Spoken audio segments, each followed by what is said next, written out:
Primitive Life, a novel by Louise Richardson.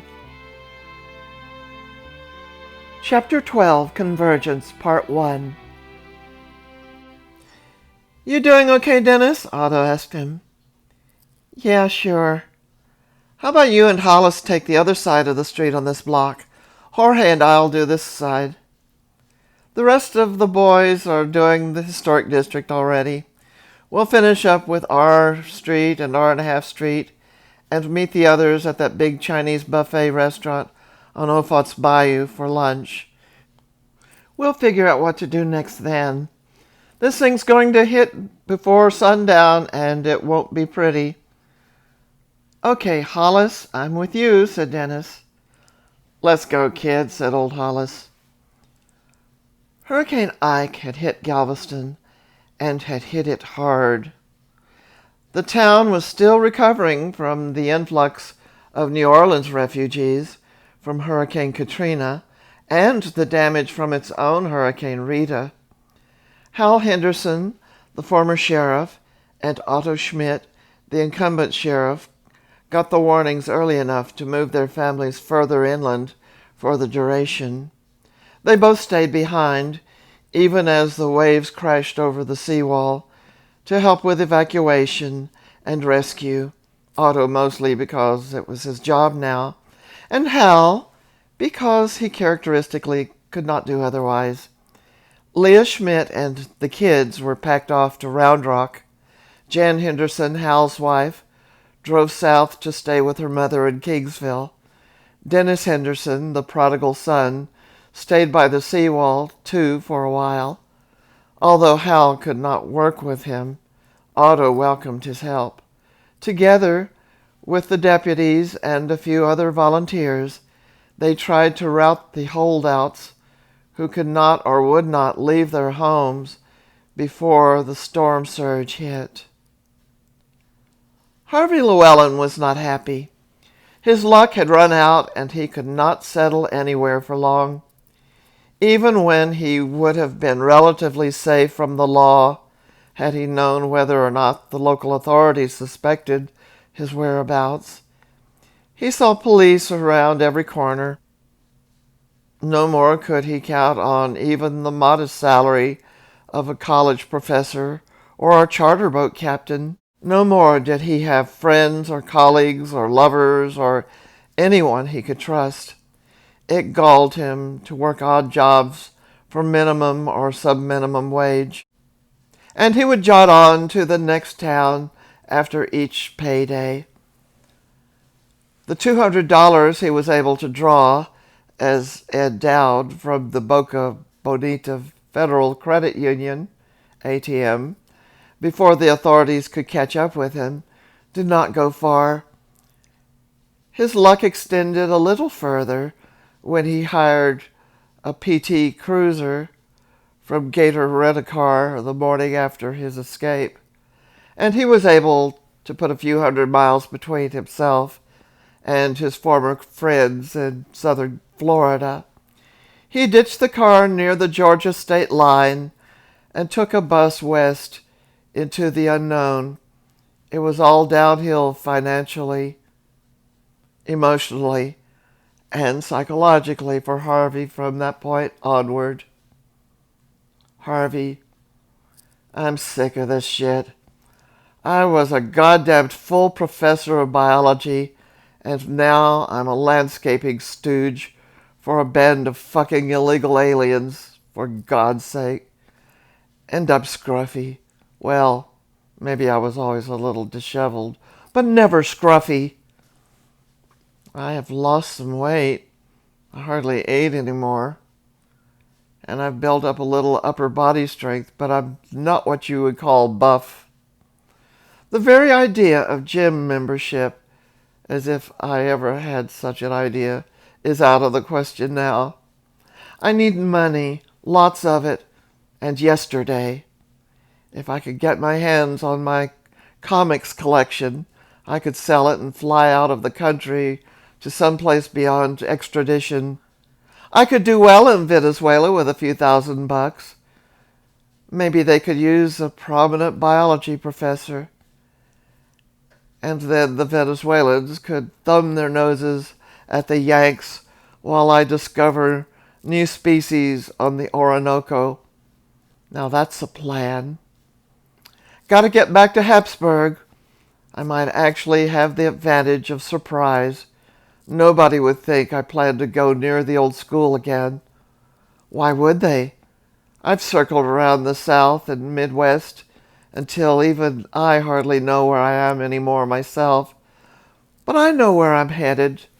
Syntax State and the good old public storage shed with my valuable comic books and personal memorabilia. And I know when I'm going, when the university and the town and the whole damn state is preoccupied with the hominid exhibit and homecoming weekend. Well, I'm coming home just one more time. Who knows? I might just pop in to get a look at Rita's bones. After all, I'm a fugitive, but I'm still a scientist. I would like to welcome all of you who are here for the Syntax State Homecoming and those of you who are here to see Rita. We are very proud of this exhibit. Rita is one of the most complete skeletons of the early hominid Australopithecus afarensis, which means she was found in the Afar region of Ethiopia, and she is a hominid, the group of animals most closely related to humans. We don't know if Rita's species is a direct ancestor to us because there were other related species around during her time, about 3 to 4 million years ago. You may have heard of Lucy, the most famous example of this species. Well, we named her after Hurricane Rita, which you may remember from a couple of years back, because that storm was going on at home while we were on the dig. Now, we don't know if Rita ever met Lucy. Probably not, since they were found several miles apart and were probably separated in time by a few thousand years, announced Wally Parkinson to the crowd with more confidence than he had ever shown. Being department chairman had been good for him. He fairly blossomed. Wally proved to be the best chairman of the Biological Sciences Department in the history of Central Texas State University. As for Leah and Otto Schmidt, they were seriously considering moving to Habsburg. Their home on O&a-Half Street in Galveston had suffered a lot of water damage from the storm surge. It was more or less sound structurally, but the insurance was not going to pay for all of the needed repairs.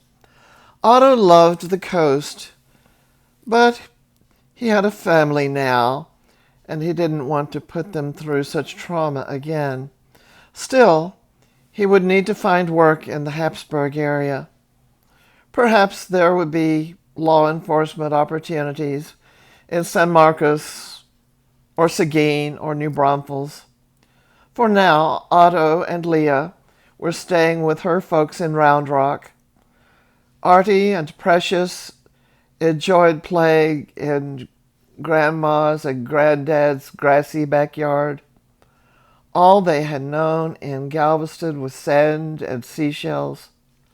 Leah's mom and dad were content babysitting the kids, while their daughter and son-in-law had a weekend in Austin, Habsburg, and Point South. All concerned were happy to have a little space to themselves. The Pollocks loved having them all around, but maybe not all the time. "This is so cool, don't you think?" asked the oh-so-grown-up college sophomore, Sarah Pollock, of her older sister Leah and brother-in-law Otto as they all peered through the glass at the mortal remains of Gray Mama. "So," Leah wanted to know, "are you changing your major to anthropology now?" "No," Sarah was mildly annoyed in the way a younger sister is always annoyed by an older sibling. "I just think it's cool. I'm sticking with information technology, thank you very much."